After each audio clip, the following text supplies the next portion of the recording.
नमस्कार, मैं हूं आपके साथ मयंक मिश्रा। आज 18 तारीख है और देखिए इस वक्त की एक अहम और बड़ी खबर। मैं सीधा मुद्दे पर आना चाहता हूं। डोनाल्ड ट्रंप की तुर्की के राष्ट्रपति एर्दोगन के साथ फोन पर बातचीत हुई और ये फोन पर बातचीत ऐसे समय पर हुई है जिसके ठीक पहले डोनाल्ड ट्रंप का एक बयान आता है मुस्लिम इस्लामिक नाटो को लेकर, जो मेका पैक्ट हुआ था उसको लेकर, सऊदी, तुर्की और पाकिस्तान के बीच, उसको लेकर डोनाल्ड ट्रंप ने कल ये बयान दिया था कि जो है काफी कुछ अभी अभी अचीव करना बाकी है। उनके जो बयान का अर्थ निकाला गया, उसने इनकी इस तारीफ की, इस्लामिक नेटो कहा जा रहा है जिसे, इसकी तारीफ की। और साथ में उन्होंने एक बात आखिरी में ये भी जोड़ी थी कि अभी इसमें मोर टू कम, आगे काफी नई चीजें होनी है, कई सारी चीजें होनी है। ये इशारा था, जो डिप्लोमेटिक रिलेशन समझते हैं उनकी तरफ से ये माना गया कि ट्रंप ने अब ये इशारा कर दिया है कि ये मेका पैक्ट का वो आगे करना क्या चाहते हैं। और इसके फौरन बाद जो है एर्दोगन को वो फोन लगाते हैं, एर्दोगन से बात होती है। बताया ये जा रहा है, कई एक्सपर्ट से मान के चलते हैं कि डोनाल्ड ट्रंप इस कोशिश में थे कि जो हूती के खिलाफ एक ऑल आउट वॉर, देखिए हूती के खिलाफ ऑल आउट वॉर शुरू हो गया। ऐसे में अब डोनाल्ड ट्रंप की एक कोशिश थी कि ये मुस्लिम देशों की जो सेना बनाने का काम है ये जल्दी से पूरा किया जाए और इसको ईरान के खिलाफ एक एक्शन लेने के लिए आगे बढ़ाया जाए। और इसमें सबसे अहम भूमिका जो है सऊदी के साथ साथ पाकिस्तान और तुर्की की होने जा रही है। ऐसा डोनाल्ड ट्रंप का प्लान था, क्योंकि ये जो मेका पैक्ट हुआ है इसकी शुरुआत जो है वो इन तीन देशों के बीच से हुई और डोनाल्ड ट्रंप के और अमेरिका के सुझाव से हुई। इसमें कोई दो राय नहीं है, ये कोई छुपी हुई बात नहीं है। ऐसे में अब वक्त इस बात का था कि डोनाल्ड ट्रंप क्या ऐसी कोई कोशिश में थे कि ये जो पैक्ट हुआ है, ये इस्लामिक कंट्रीज हैं, इनकी फोर्सेस बना के ईरान के खिलाफ या हॉर्मूज पर, खास तौर पर हॉर्मूज पर एक्शन लिया जाए। क्योंकि ईरान ने सीजफायर बढ़ाने से मना कर दिया है, ईरान ने हॉर्मूज खोलने से भी मना कर दिया है और ईरान अब एक एग्रेशन मोड में है और हमले की तैयारी में है। यानी डिफेंस वाला मामला नहीं कि आप हमला करोगे तो हमला करेंगे। ईरान अब खुद हमले शुरू कर चुका है, लगातार हमले हो रहे हैं। कल फिर इराक में जो है एक ऑयल रिफाइनरी को उड़ा दिया गया, रात को उसकी तस्वीरें, भयंकर तस्वीरें थी। अब देखिए बात ये होती है, लेकिन इस बैठक में, ये बैठक नहीं, फोन कॉल था। इस फोन कॉल में एर्दोगन ने जो स्टैंड लिया उसको डोनाल्ड ट्रंप के इरादों के लिए एक झटका भी माना जा रहा है। अब हुआ ये कि डोनाल्ड ट्रंप, जो भले उनका जो भी प्लान रहा हो, क्या चाह रहे थे वो, लेकिन तुर्की के तरफ से एर्दोगन ने जो संदेश दिया डोनाल्ड ट्रंप का, उन्होंने ये कहा कि जितने मसले ईरान के साथ हैं आप बातचीत से निपटाइए, जंग नहीं होनी चाहिए। ये संदेश जो है तुर्की की तरफ से डोनाल्ड ट्रंप को दे दिया गया। According to the statement, Erdogan told Trump that making maximum use of diplomacy amid tension between Iran and US is important। यानी एर्दोगन जो है वो तुर्की उस तरह से ईरान के खिलाफ एक्शन लेने के मूड में नहीं है जैसा डोनाल्ड ट्रंप चाह रहे थे कि एक इस्लामिक देशों की फोर्सेस बन जाए, उसमें 14-15 देश शामिल हो जाएं और अपनी सेना भेजें और वो हॉर्मुज खुलवाएं। बाबल मंदेब और लाल सागर खुलवाना तो सिर्फ जो है वो ऊपरी दिखावा है, असली कोशिश ईरान के खिलाफ थी। अब देखिए इसमें दो चीजें हुई। तो पहली बात, तुर्की इस बात को राजी नहीं है कि हमला किया जाए ईरान को लेके या हॉर्मूज में कोई ऐसा एक्शन लिया जाए जिसमें तुर्की वर्सेस ईरान हो जाए। बात नंबर एक। बात नंबर दो, एर्दोगन ने एक और बात बड़ी इंपॉर्टेंट कही है, ये नोट करने वाली चीज है।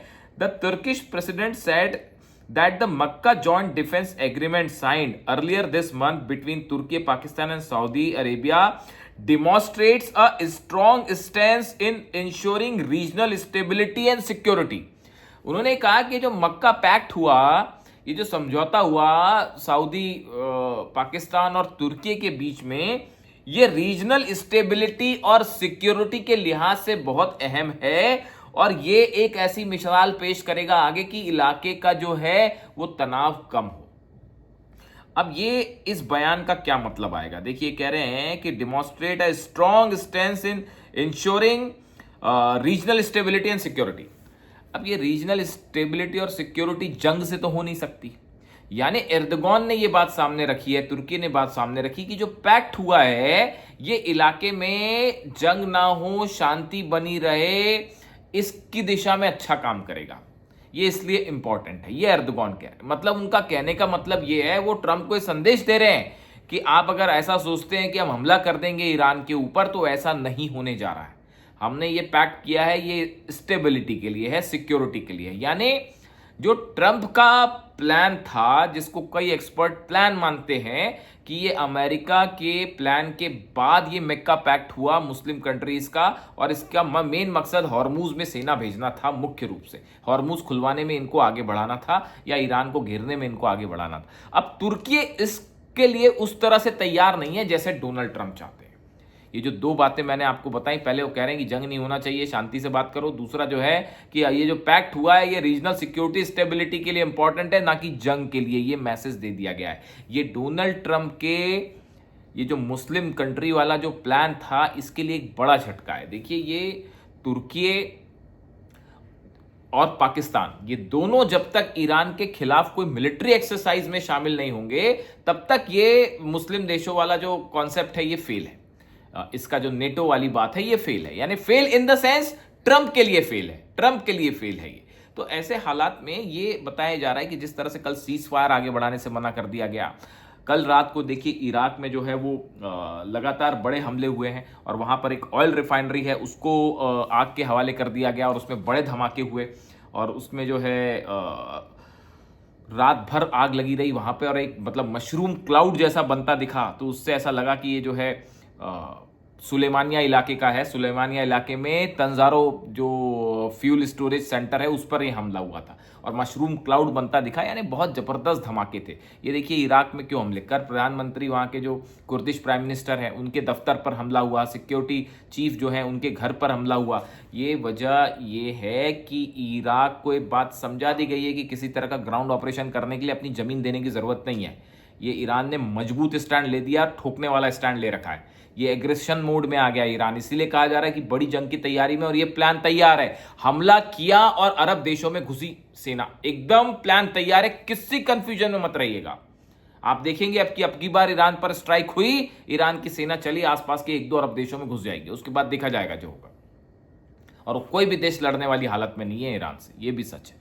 तो अब देखिए हालात ये हैं। दूसरा, हूती के खिलाफ बड़ी जंग जारी है। वो मैंने आपको बताया 180 से ज्यादा हमले हुए हैं हूतीस के ठिकाने पर। यानी ऐसा लगता है कि हूती को पूरी तरह से खत्म करने की दिशा में एक बड़ा एक्शन शुरू है, और इसी दौरान हूती की तरफ से भी लगातार बैलिस्टिक मिसाइल्स फायर की जा रही हैं। और मैंने आपको पिछले वीडियो में ही बताया कि जो बैलिस्टिक मिसाइल अगर जहाज को उड़ा रही है, इसका मतलब नेविगेशन सैटेलाइट हेल्प हो रही है।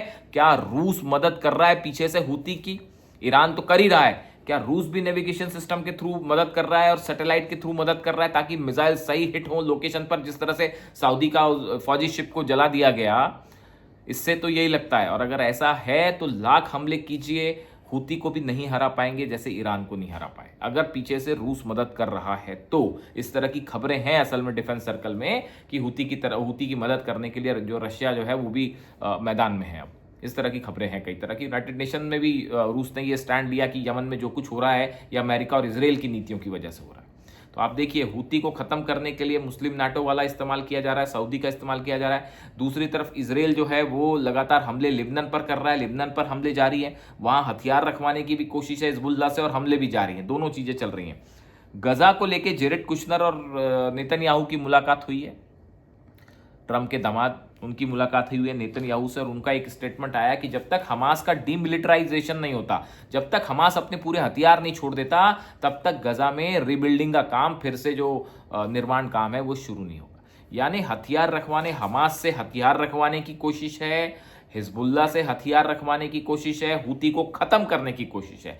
ईरान के जितने सहयोगी संगठन है पहले इनको खत्म किया जाए, ईरान के ऊपर एक बड़ी स्ट्राइक बाद में की जाए, पहले सपोर्ट सिस्टम खत्म किया जाए। ये प्लान चल रहा है, इसमें कोई किसी को शक नहीं होनी चाहिए। रशिया जो है वो पीछे से बैक कर रहा है, चाहे हूती हो चाहे ईरान हो। ईरान का तो आपको पता ही है, ईरान की तो मदद हमेशा करता ही रहा है वो। और ऐसे हालात में आप देखिए एक और इंटरेस्टिंग बात, चाइना की चर्चा है ईरान का ऑयल नए रूट से चाइना पहुंचाने की। इसकी बहुत चर्चा है, इस कॉरिडोर की मैं अलग से बात करूंगा, कैसे चीन और ईरान ने मिलकर नए रास्ते खोज लिए हैं तेल सप्लाई करने के। यानी ये माना जा रहा है कि हॉर्मुज बंद रहेगा, और जंग होती है तो और भयानक जंग होगी, हॉर्मुज फंस जाएगा। इसका ऑप्शन भी अब ईरान ने तलाशना, ईरान और चाइना दोनों ने तलाशना शुरू कर दिया है। ऐसे में अब सवाल ये है, सीज फायर बंद है, सीज फायर खत्म हो चुका है, जंग वाला मोड मतलब अब ये ओपन सिनेरियो है, कभी भी कोई भी किसी भी तरह से हमला हो सकता है। ये नया एयरक्राफ्ट करियर जो है जॉर्ज वॉशिंगटन वो ईरान के करीब पहुंच रहा है। ऐसे हालात में अब मामला ये है कि अगला स्टेप क्या, क्या डोनाल्ड ट्रंप किसी तरह का हमला करने का प्लान कर रहे हैं, क्या इसराइल की तरफ से मिलकर हमला होगा या इलेक्शन का वेट किया जाएगा। डेवलपमेंट कुल मिला के इतना है। मैं इस वीडियो में इस तुर्की तक की भूमिका पर सीमित हूं। देखिए यहां पर कोई भी डेवलपमेंट होगा उसमें इस बार अरब देश भी साथ में इन्वॉल्व होंगे, ये बात तय है। अब देखना यह है कि मामला किस तरफ आगे बढ़ता है। कमेंट करके बताइए वीडियो कैसा लगा और चैनल को सब्सक्राइब करें, ज़्यादा से ज़्यादा इसे शेयर करें। मैं आपको बार बार रिक्वेस्ट कर रहा हूं कि एक विशेष मकसद से इसे खोला गया है ताकि इनसाइड स्टोरी आम जनता तक पहुंचाई जा सके। Thank you so much.